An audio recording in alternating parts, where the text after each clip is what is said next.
আসসালামু আলাইকুম প্রিয় দর্শক, আশা করি আপনারা সবাই অনেক ভালো আছেন। আজকে সম্পূর্ণ ভিন্ন স্টাইলে একটা রেসিপি করে দেখাবো আপনাদের। এটা উত্তরবঙ্গের বিখ্যাত একটা রেসিপি। যদি রেসিপিটা শেষ পর্যন্ত দেখেন, আমার বিশ্বাস রেসিপিটা আপনারা অনেক এনজয় করবেন। তাহলে চলুন আমরা রেসিপিটা দেখে নিচ্ছি। আমি এখানে 400 গ্রাম আলু নিয়েছি। আলুটাকে আমি সিদ্ধ করে নিয়েছি। তো এটাকে আমি একটু আধ ভাঙা করে নিব। একদম ম্যাশ করব না আমরা, আলুগুলোকে একটু আধ ভাঙা করে নিলাম।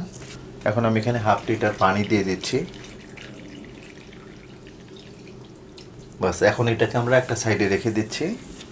আমি চুলে একটা প্যান বসিয়ে দিয়েছি।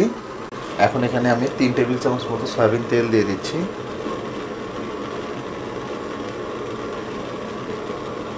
দিচ্ছি হাফ কাপ মতো পেঁয়াজ কুচানো।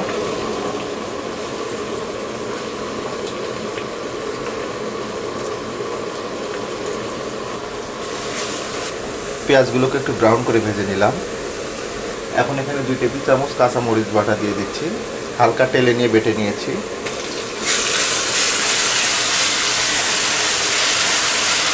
এখন আমি এখানে 1 চা চামচ ধনিয়ার গুঁড়া দিয়ে দিচ্ছি। দিচ্ছি 1 চা চামচ জিরার গুঁড়া। দিচ্ছি হাফ টেবিল চামচ হলুদের গুঁড়া। শুকনো মশলাগুলো যাতে পুড়ে না যায় একটু পানি দিয়ে দিব।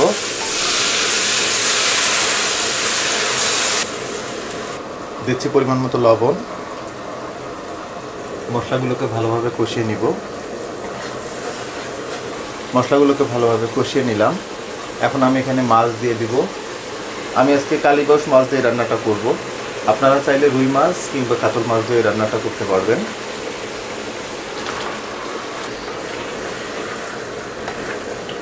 মাছটার ওজন ছিল প্রায় 1.5 কেজি। ঢাকনা লাগিয়ে মিডিয়াম হিটে মাছগুলোকে আমরা 5 মিনিট কষিয়ে নিব।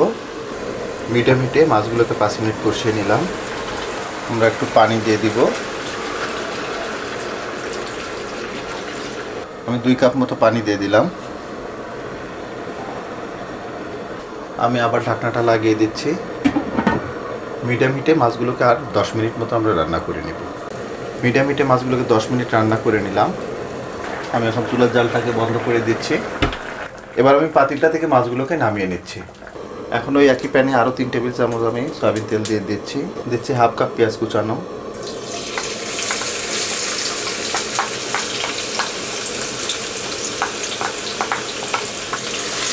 পেঁয়াজগুলোকে হালকা একটু ব্রাউন করে ভেজে নেব।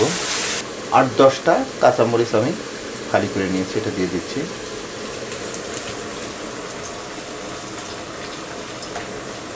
পেঁয়াজগুলো হালকা একটু ব্রাউন কালার চলে আসছে। এখন আমি এখানে 200 গ্রাম সিম দিয়ে দিচ্ছি।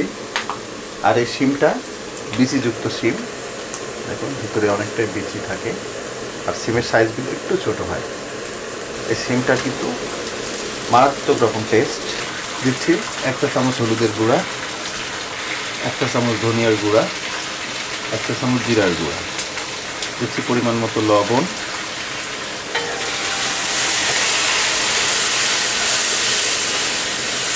হাফ কাপ মতো পানি দিয়ে দিব আমি। ঢাকনাটা লাগিয়ে দিচ্ছি। মিডিয়াম হিটে সিমগুলোকে জাস্ট 4 থেকে 5 মিনিট আমরা কষিয়ে নিব। মিডিয়াম হিটে সিমগুলোকে 3-4 মিনিট আমি রান্না করে নিলাম।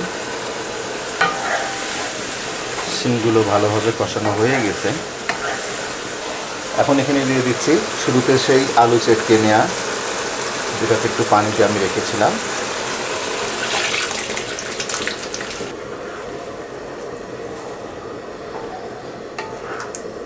এই রান্নাটা আমার দাদির থেকে শেখা।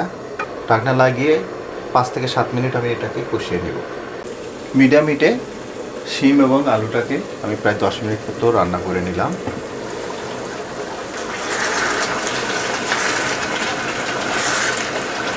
এর কনসিস্টেন্সিটা দেখুন, জাস্ট এরকম থাকবে। তবে এই ক্ষেত্রে একটু বলে রাখি, এরকম রান্নার পরে যদি দেখেন যে পানিটা বেশি কমে গেছে, তো সেই ক্ষেত্রে আপনারা একটু পানি অ্যাড করতে পারেন। তো এই পর্যায়ে আমি চুলার তাপটাকে একদম লো করে দিব। এখন আমি সেই রান্না করা মাছগুলো এখানে দিয়ে দিচ্ছি।